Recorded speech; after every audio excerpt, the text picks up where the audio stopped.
Good morning dear student, सभी का Gyanodaya online class में हार्दिक स्वागत है। अपना चैप्टर चल रहा है मानव का रक्त परिसंचरण।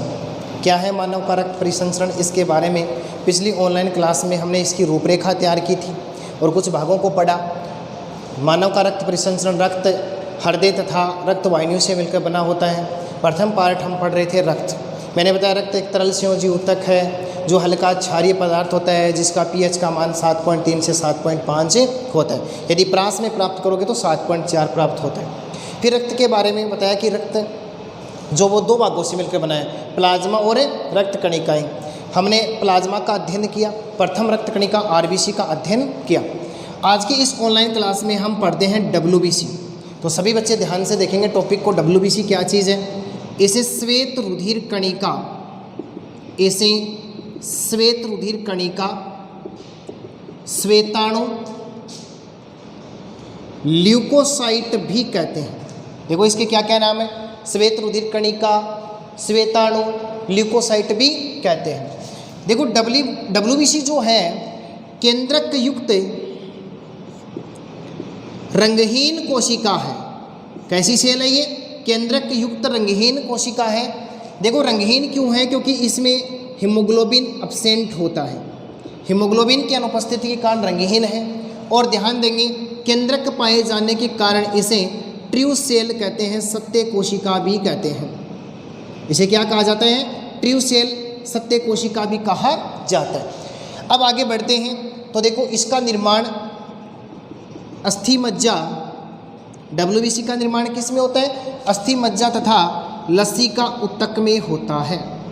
डब्ल्यूबीसी का निर्माण लसिका ऊतक तथा अस्थि मज्जा में होता है। फिर देखो एक रक्त घन मिमी में इसकी संख्या 7000 होती है। इसकी संख्या कितनी होती है? 7000 के करीब पाई जाती है। और यदि इसके बारे में जानकारी प्राप्त करें तो इसका जो व्यास है वो 8 से 15 माइक्रोन मीटर होता है। डब्ल्यूबीसी का व्यास कितना होता है? 8 से 15 माइक्रोन मीटर होता है। और देखो इसका जीवन काल, सभी बच्चे ध्यान से देखेंगे, जीवन काल 4 से 5 दिन होता है। और कुछ किताबों में 5 से 6 दिन लिखा होता है। आपको डाइवर्ट नहीं होना है। एनसीईआरटी के अकॉर्डिंग 4 से 5 दिन डब्ल्यूबीसी का जीवन काल माना जाता है। सबसे महत्वपूर्ण विशेषता है इसकी कि डब्ल्यूबीसी अमीबॉइड मोशन को रिप्रेजेंट करती है, अमीबीय गति दर्शाती है। डब्ल्यूबीसी क्या करती है? अमीबीय गति दर्शाती है। ये अमीबीय गति क्या होती है? तो एक एग्जांपल से समझो। ये कोई रुधिर वाहिनी है। इस रुधिर वाहिनी में इस डायरेक्शन में, इस दिशा में रुधिर का प्रवाह हो रहा है। तो ये डब्ल्यूबीसी क्या काम करती है? रुधिर प्रवाह के विपरीत दिशा में लुढ़कती हुई अमीबॉइड मोशन को रिप्रेजेंट करती है और जीवाणुओं का भक्षण करने का काम करती है। तो अमीबॉइड मोशन डब्ल्यूबीसी की मूल विशेषता माना जाता है, एक अतिरिक्त कैरेक्टर माना जाता है। फिर देखो एक वैज्ञानिक आता है राइट ने डब्ल्यूबीसी को 2 भागों में बांटा। किसकी बात कर रहे हैं हम? राइट की बात कर रहे हैं।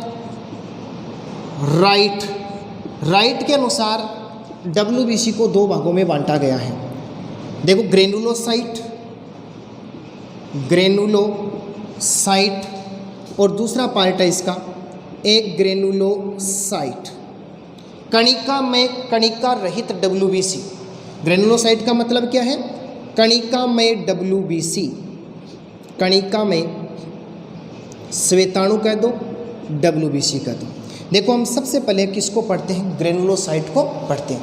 पहले बच्चों इसमें देखो क्या है, इसका जो साइटोप्लाज्म है, यानी इस डब्ल्यूबीसी का या ग्रेनुलोसाइट का जो साइटोप्लाज्म है उसमें ग्रेनुल पाए जाते हैं। क्या पाए जाते हैं? ग्रेनुल पाए जाते हैं, या हम कह सकते हैं क्या पाए जाते हैं? कणिकाएँ पाई जाती हैं।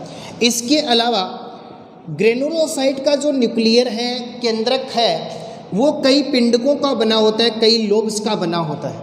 किसका बना होता है? कई लोब्स का बना होता है।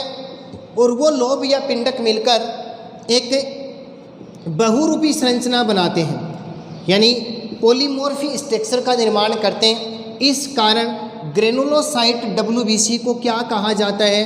पॉलीमॉर्फोन्यूक्लियर। ध्यान से देखना, पॉलीमॉर्फोन्यूक्लियर ल्यूकोसाइट कहते हैं। क्या कहा जाता है? पॉलीमॉर्फोन्यूक्लियोसाइट। हिंदी में इसको क्या कहते हैं? बहुकेंद्रक रूपी बहुकेंद्रक रूपी श्वेताणु कहा जाता है। हम किसकी बात कर रहे हैं? ग्रेनुलोसाइट की बात कर रहे हैं। क्या चीज़ है? साइटोप्लाज्म में ग्रेनुल कणिकाएं पाई जाती हैं। इसका केंद्रक कई पिंडकों लोब्स का बना होता है और वो मिलकर के बहुरूपी संरचना का निर्माण करते हैं। फिर और देखो, इसमें उस संरचना को क्या कहा जाता है? पॉलीमॉर्फोन्यूक्लियर लिकोसाइट कहा जाता है। बहुकेंद्रक रूपी श्वेताणु के नाम से जाना जाता है। और यदि इसकी बात की जाए तो इसका जो व्यास है वो 10 से 12 माइक्रोन मीटर होता है। ग्रेनुलोसाइट का व्यास कितना होता है? 10 से 12 माइक्रोन मीटर होता है। इसका निर्माण किस में होगा? तो इसका निर्माण लाल अस्थि मज्जा के, ध्यान से देखना, लाल अस्थि मज्जा के मज्जाकोरक, रेटिकुलर सेल और माइलोब्लास्ट कोशिका द्वारा होता है। एक बार फिर से देखेंगे सभी बच्चे, इसका निर्माण किससे होता है? लाल अस्थि मज्जा के मज्जाकोरक, रेटिकुलर सेल और माइलोब्लास्ट कोशिका के द्वारा होता है। अब आप ध्यान देंगे, ग्रेनुलोसाइट की एक मूल विशेषता है कि ये विभिन्न प्रकार के अभिरंजकों से अभिरंजित होती है। इस कारण ग्रेनुलोसाइट को 3 भागों में बांटा गया है। ये कई प्रकार के अभिरंजक से अभिरंजित होती है, रंग प्रदान करती है। इसका पहला पॉइंट है न्यूट्रोफिल सेल। देखो न्यूट्रोफिल्स क्या है? नाम से स्पष्ट, न्यूट्रल का मतलब होता है उदासीन। ये न्यूट्रोफिल सेल अम्लीय और क्षारीय दोनों प्रकार के अभिरंजकों से अभिरंजित होकर हल्का बैंगनी रंग प्रदान करती है। देखो ध्यान से देखना, ये अम्लीय तथा क्षारीय दोनों प्रकार के अभिरंजकों से अभिरंजित होकर हल्का बैंगनी रंग प्राप्त करती है। न्यूट्रोफिल का जो न्यूक्लियर है केंद्रक, वो 2 से 7 लोब का बना होता है, या हम कह सकते हैं 2 से 7 पिंडकों का बना होता है। और वो पिंडक एक दूसरे से तंतुओं के द्वारा जुड़े रहते हैं, फाइबर के द्वारा, तंतु के द्वारा जुड़े रहते हैं। इसलिए न्यूट्रोफिल को भी क्या कहा जाता है? पॉलीमॉर्फोन्यूक्लियर कहा जाता है। एक बार फिर से देखो, न्यूट्रोफिल को भी किस नाम से जाना जाएगा? पॉलीमॉर्फोन्यूक्लियर ल्यूकोसाइट, यानी बहुकेंद्रक रूपी लसीकाणु के नाम से जाना जाता है। यदि इसके स्ट्रक्चर की बात की जाए तो इसकी संरचना में इसका केंद्रक 2 से 7 पिंडकों से मिलकर बना है और उसमें इस पिंडक को इस प्रकार से दर्शाया जाएगा। ये इसकी संरचना है। ये न्यूट्रोफिल की कोशिका की संरचना मानी जाती है। और देखो न्यूट्रोफिल के बारे में, न्यूट्रोफिल प्रति घन मिमी में 4 से 5 हज़ार तक पाई जाती हैं। यानी एक रक्त घन मिमी में न्यूट्रोफिल की संख्या कितनी होती है? 4 से 5 हज़ार घन मिमी होती है। जीवन काल इसका 2 से 4 दिन होता है। जीवन काल कितना होता है इसका? 2 से 4 दिन। और इसका व्यास होता है 10 से 15 माइक्रोन मीटर। तो हम किसको पढ़ रहे हैं? न्यूट्रोफिल को। अम्लीय क्षार के दोनों प्रकार के अभिरंजक से अभिरंजित है। केंद्रक 2 से 7 पिंडों का बना होता है। एक रक्त घन मिमी में इसकी संख्या 4000 से 5000 होती है। जीवन काल इसका 2 से 4 दिन होता है और इसका व्यास 10 से 15 माइक्रोन मीटर होता है। न्यूट्रोफिल कोशिका की मूल विशेषता देखो, न्यूट्रोफिल कोशिका फेगोसाइटोसिस के द्वारा बैक्टीरिया का भक्षण करती है, जीवाणुओं को नष्ट करती है, जीवाणुओं को नष्ट करने का काम करती है। इसके अलावा ये सेल वॉल यानी कोशिका भित्ति के आर पार गमन कर सकती है और उसकी इस विधि को क्या कहा जाता है? कोशिका पारण कहा जाता है। हमने किसकी बात की थी? हमने बात की है यानी न्यूट्रोफिल कोशिका की। और ये टोटल WBC का कितना % बनाती है? 62% निर्मित करती है। और ग्रेनुलोसाइट जो है वो 65 बनाती है। तो ग्रेनुलोसाइट का ये प्रथम भाग है और ये टोटल WBC का 62% निर्मित करती है। तो ये पूरी की पूरी कहानी किसकी रही? न्यूट्रोफिल की। अब देखो हम आगे बढ़ते हैं और बात करते हैं इओसिनोफिल की, दूसरी ग्रेनुलोसाइट कणिका की। 2 नंबर पर है अपना इओसिनोफिल्स। देखो इओसिनोफिल्स, इसे एसिडोफिल्स भी कहते हैं, ध्यान देना, इसे एसिडोफिल्स के नाम से भी जाना जाता है। अब एसिडोफिल से क्या रिप्रेजेंट हो रहा है कि ये अम्लीय अभिरंजक से अभिरंजित होती है। तो देखो ये है अम्लीय अभिरंजक, और वो अम्लीय अभिरंजक कौन सा है? तो ध्यान देंगे वो अम्लीय अभिरंजक इओसिन है। इओसिन से किस में गहरे लाल व गुलाबी रंग में अभिरंजित होती है। गहरे लाल व गुलाबी रंग में अभिरंजित होती है। और चीज़ें देखो इसके बारे में, इसका न्यूक्लियर 2 पिंडकों का बना होता है। न्यूक्लियर कितने पिंडकों का बना होता है? इओसिनोफिल का 2 पिंडकों से मिलकर के बना होता है। इसके यदि व्यास की बात की जाए तो इसका व्यास 10 से 15 माइक्रोन मीटर होता है। तो इओसिनोफिल का व्यास कितना होता है? 10 से 15 माइक्रोन मीटर। और इसका जीवन काल 8 से 12 दिन होता है। जीवन काल कितना होता है? 8 से 12 दिन। अब इसकी मूल विशेषता की बात करते हैं तो ये कोशिका हिस्टामिन, ध्यान देना, हिस्टामिन, सीरोटोनिन, देखेंगे ये कोशिका क्या काम करती है? हिस्टामिन को सीक्रेट करती है। किसको सीक्रेट करती है? हिस्टामिन को, जो हमारे शरीर की एलर्जी के समय रक्षा करता है। हिस्टामिन क्या काम करेगा? हमारे शरीर की एलर्जी के समय रक्षा करने का काम करता है। अब देखो इसमें इसके अलावा ये जो इओसिनोफिल कोशिका है वो क्या काम करती है? कोशिका पारण की विधि के द्वारा, कोशिका पारण का इसमें मूल गुण पाया जाता है। और कोशिका पारण के द्वारा देखो वो क्या काम करती है, यानी जो बड़े आकार के जो पैरासाइट है, जो बड़े आकार के पैरासाइट या परजीवी होते हैं, उन परजीवियों का भक्षण करने का काम करती है। और किसके द्वारा? तो देखो ये ल्यूकोट्रीन, शब्द को ढंग से देखना, ल्यूकोट्रीन, कॉपर आयन और PAF यानी प्लेटलेट एक्टिवेटिंग फैक्टर के माध्यम से बड़े आकार के पैरासाइट को नष्ट करने का काम भी किसका होता है? इओसिनोफिल्स का होता है। तो एक बार फिर से देख लो, इओसिनोफिल का काम क्या है? ये हिस्टामिन को सीक्रेट करती है। और हिस्टामिन क्या काम करता है? एलर्जी के समय हमारे शरीर की रक्षा करते हैं। इसके अलावा बड़े आकार के पैरासाइट का भक्षण करती है। और किसके माध्यम से? ल्यूकोट्रीन, कॉपर आयन और PAF को सीक्रेट करके उसका भक्षण करने का कार्य करती है। अब देखो हम बात करते हैं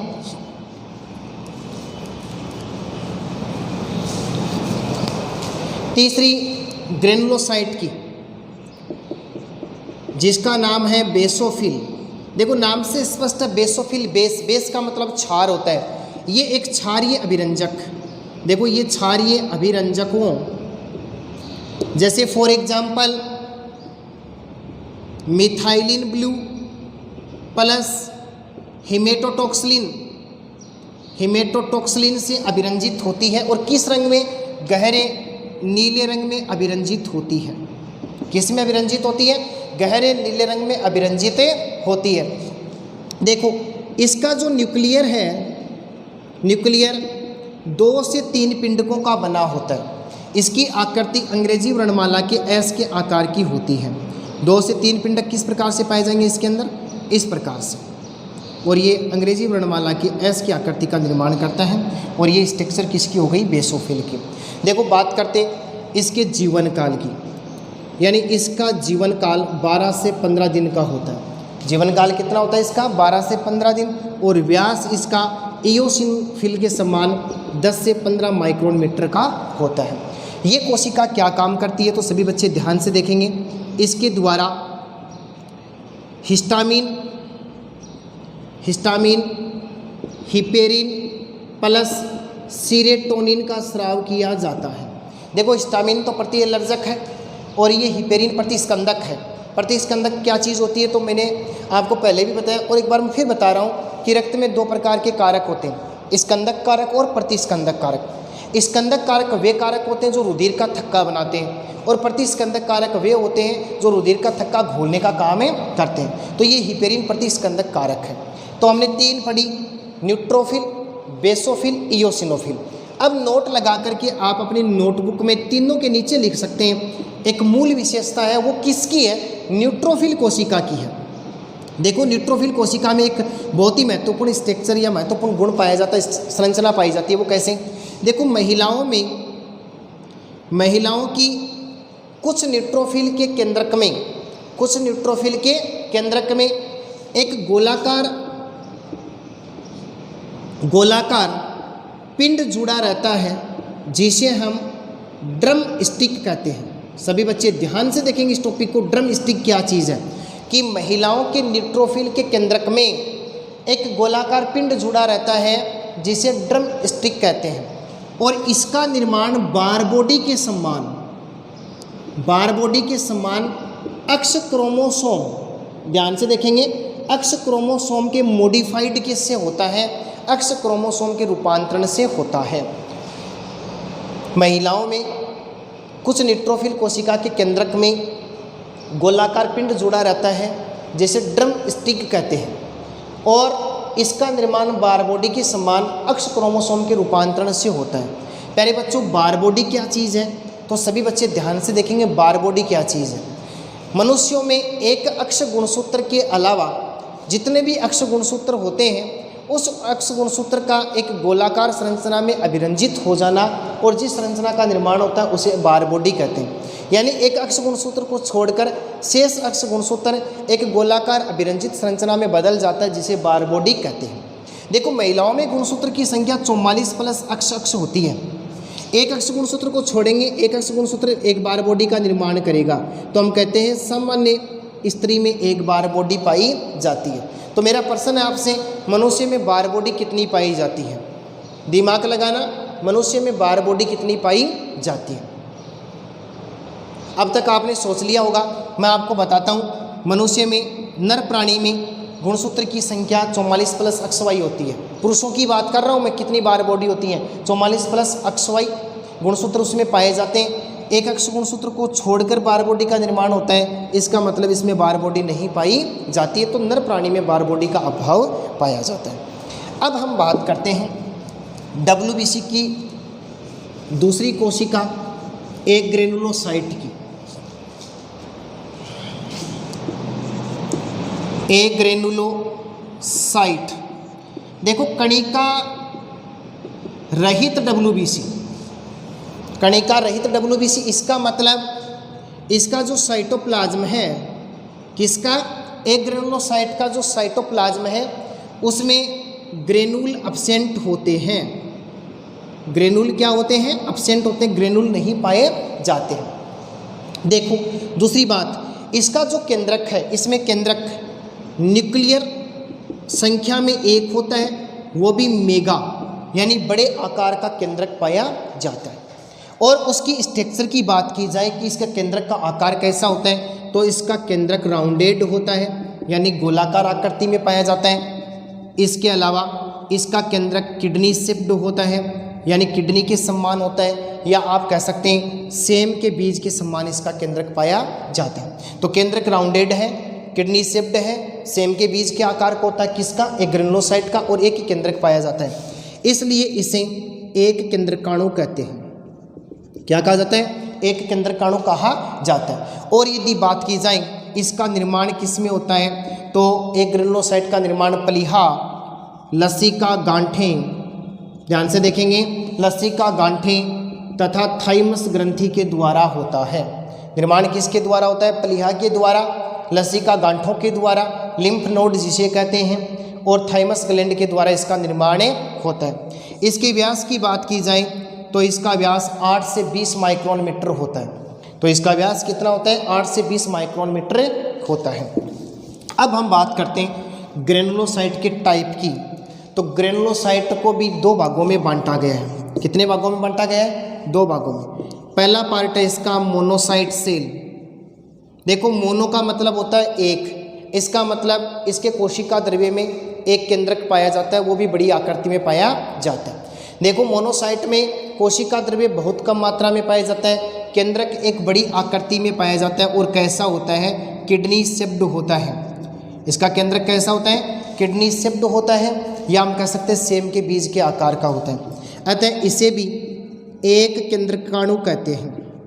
इसे क्या कहा जाता है? मोनोन्यूक्लियर सेल कहा जाता है, एक केंद्रकाणु कहा जाता है। किसकी बात कर रहे हैं? मोनोसाइट की बात कर रहे हैं। मोनोसाइट का व्यास 12 से 15 माइक्रोन मीटर होता है। व्यास कितना होता है इसका? 12 से 15 माइक्रोन मीटर होता है। मोनोसाइट कोशिका फेगोसाइटोसिस वह कोशिका पारण को रिप्रेजेंट करती है, और ये किस में प्रवेश कर जाती है? ब्लड से टिश्यू में प्रवेश कर जाती है, ऊतक में प्रवेश कर जाती है, और ऊतक में प्रवेश करने के बाद में अपने आकार को बहुत अधिक बढ़ा लेती है, लगभग 80 माइक्रोन मीटर के करीब अपना आकार बना लेती है, और वह अवस्था मैक्रोफेज कहलाती है। सभी बच्चे ध्यान से देखेंगे, क्या कहलाती है वो? मैक्रोफेज कहलाती है। और इसे हम क्या कह सकते हैं? महाभक्षकाणु कहते हैं। क्या कहते हैं? महाभक्षकाणु। और ये क्या काम करती है? जीवाणु को नष्ट करने का काम करती है। तो मोनोसाइट कोशिका क्या काम करती है? कोशिका पारण मेथड के द्वारा रक्त से ऊतक में स्थानांतरित हो जाती है और उसके बाद में अपने आकार को बहुत अधिक बढ़ा लेती है और मैक्रोफेज का निर्माण करती है। मैक्रोफेज जीवाणु का भक्षण करने का काम करती है। इसके अलावा यह मैक्रोफेज न्यूट्रोफिल कोशिका के साथ में जुड़कर, किसके साथ में जुड़ करके? न्यूट्रोफिल कोशिका के साथ में जुड़ करके प्रथम प्रतिरक्षा प्रणाली बनाती है। किसका निर्माण करती है? प्रथम प्रतिरक्षा प्रणाली का निर्माण करती है। तो ये किसकी कहानी हुई? मोनोसाइट सेल की। अब इसकी दूसरी कोशिका है लिम्फोसाइट, जिसे लसीकाणु कहते हैं।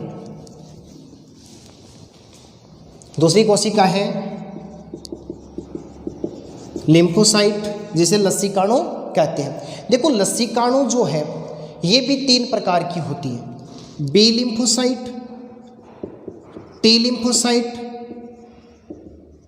नेचुरल किलर सेल, यानी प्राकृतिक मारक कोशिका। 3 प्रकार की है। लिम्फोसाइट का जीवन काल 2 से 100 दिन होता है। ध्यान से देखना, जीवन काल कितना होता है इसका? 2 से 100 दिन। और इसका व्यास 8 से 16 माइक्रोन मीटर होता है। लिम्फोसाइट क्या काम करती है? ये 2 प्रकार की लसिकाओं से मिलकर बनी होती है, छोटी और बड़ी। छोटी की लिम्फोसाइट की संख्या बड़ी की तुलना में ज़्यादा पाई जाती है और ये दोनों मिलकर के प्रतिपिंड का निर्माण करती है। किसका निर्माण करती है? प्रतिपिंड का निर्माण करती है। और प्रतिपिंड क्या काम करता है? प्रतिरक्षा प्रणाली को बनाने का काम करता है। किसकी बात कर रहे हैं हम? लिम्फोसाइट की बात कर रहे हैं। देखो लिम्फोसाइट सबसे अधिक एक्टिव कोशिका है, सबसे अधिक क्रियाशील कोशिका है और लिम्फोसाइट कोशिका सूक्ष्म मात्रा में अमीबॉइड मोशन को रिप्रेजेंट करती है, अमीबी गति को दर्शाती है। तो ये पूरी की पूरी कहानी किसकी थी? WBC की। अब हम तीसरी रक्त कणिका को पढ़ते हैं और तीसरी रक्त कणिका अपनी है प्लेटलेट, यानी बिंबाणु।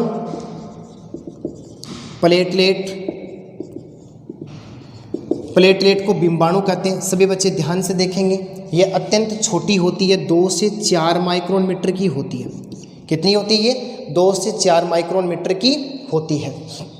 इसके अलावा देखो प्लेटलेट, इसकी संख्या 2 से 3 लाख प्रति घन मिमी पाई जाती है। संख्या कितनी है? 2 से 3 लाख घन मिमी। ये केंद्रक विहीन कणिका है, यानी RBC के समान प्लेटलेट में भी केंद्रक नहीं पाया जाता है। देखो और चीज़ें देखें, इसे थ्रोम्बोसाइट सेल कहते हैं। इसे क्या कहा जाता है? थ्रोम्बोसाइट सेल भी कहा जाता है। और इसका महत्वपूर्ण कार्य है रक्त का थक्का बनाना। तो इसका महत्वपूर्ण कार्य क्या हो गया? रक्त का थक्का बनाना। इसका निर्माण किस में होता है? तो इसका निर्माण बोन मेरो में, अस्थि मज्जा में होता है। पुरानी प्लेटलेट का विखंडन की बात करें, भक्षण की बात करें, तो इसका जो भक्षण है वो प्लीहा व यकृत कोशिका में होता है। तो ये अपना तीसरी रक्त कणिका है जिसे प्लेटलेट कहते हैं। ये पूरी की पूरी कहानी किसकी थी? रक्त कणिकाओं की कहानी थी। अब हम बात करते हैं रक्त के कार्य। तो पहला रक्त का कार्य देखो, ये O2 का परिवहन करता है, ऑक्सीजन का परिवहन करते हैं।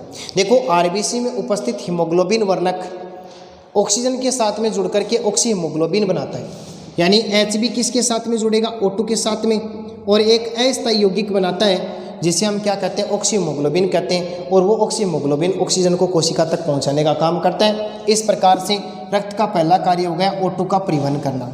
नंबर 2 CO2 का परिवहन करना। देखो जैसे मेटाबॉलिज्म क्रिया कंप्लीट होती है तो शरीर में कोशिकाओं में एक विषैली गैस बनती है, हानिकारक गैस बनती है CO2। अब CO2 रुधिर में गुलित अवस्था में स्थानांतरित होती है।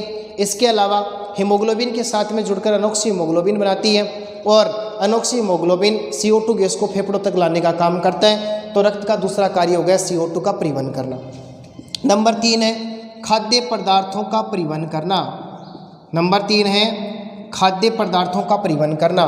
देखो डाइजेस्टिव सिस्टम में हमने पढ़ा भोजन के पाचन के बाद भोजन का अवशोषण होता है और स्वांगीकरण होता है, यानी पचित भोजन सरलतम रूप में होता है और वो लाभदायक पदार्थ के रूप में शरीर की प्रत्येक कोशिकाओं में पहुंचते हैं। तो किसके माध्यम से पहुंचते हैं? रुधिर के माध्यम से ही पहुंचते हैं। नंबर 4 ताप नियमन यानी शरीर के तापमान को नियमन करने का काम भी किसका होता है? रुधिर का ही होता है। नंबर 5, चोटों से सुरक्षा करना। चोटों से सुरक्षा करना, तो अपनी WBC जो है वो क्षतिग्रस्त ऊतकों की मरम्मत करना, चोटों से सुरक्षा करना, रोगाणुओं से सुरक्षा करने का काम है करती है। नंबर 6, उत्सर्जी पदार्थों का परिवहन करना। तो देखो मेटाबॉलिज्म मैकेनिज्म के बाद में कुछ हानिकारक नाइट्रोजन युक्त पदार्थ बनते हैं जैसे यूरिया, यूरिक अम्ल, इनका परिवहन रुधिर के माध्यम से किडनी तक होता है और किडनी शरीर से बाहर मुक्त करने का काम है करती है। अगला कार्य नंबर 7, जल की आपूर्ति करना। रक्त का 7 नंबर कार्य है जल की आपूर्ति करना, यानी शरीर की प्रत्येक कोशिका में जल की आपूर्ति किसके माध्यम से की जाती है? रुधिर के माध्यम से ही की जाती है। नंबर 8, हार्मोन का परिवहन करना। देखो मैंने आपको बताया एंडोक्राइन ग्लैंड एक जैव रासायनिक पदार्थ या हम कह सकते हैं एक रासायनिक पदार्थ को सीक्रेट करती है जिसे हार्मोन कहते हैं, और वो अपने हार्मोन को सीधे ही रुधिर में स्रावित कर देती है और वो रुधिर में मिलकर के प्रत्येक कोशिका तक पहुंचता है और अपनी जैविक क्रिया को संपादित करता है। तो हार्मोन का परिवहन भी किसके माध्यम से होता है? रुधिर के माध्यम से ही होता है। अगला कार्य है रोगों का निदान करना। रक्त में विभिन्न रासायनिक पदार्थ होते हैं जिनकी जैविक प्रक्रियाओं को पहचान करके रोगों की पहचान तथा रोगों का निदान किया जाता है। इस प्रकार से रक्त हमारे शरीर के लिए महत्वपूर्ण घटक माना जाता है जो विभिन्न कार्यों का संपादन करता है। तो आज की इस ऑनलाइन क्लास में हमने WBC, प्लेटलेट और रक्त के कार्यों का अध्ययन किया। कल हम पढ़ेंगे ब्लड ग्रुप, रुधिर समूह है और रुधिर का थक्का बनने की प्रक्रिया। धन्यवाद।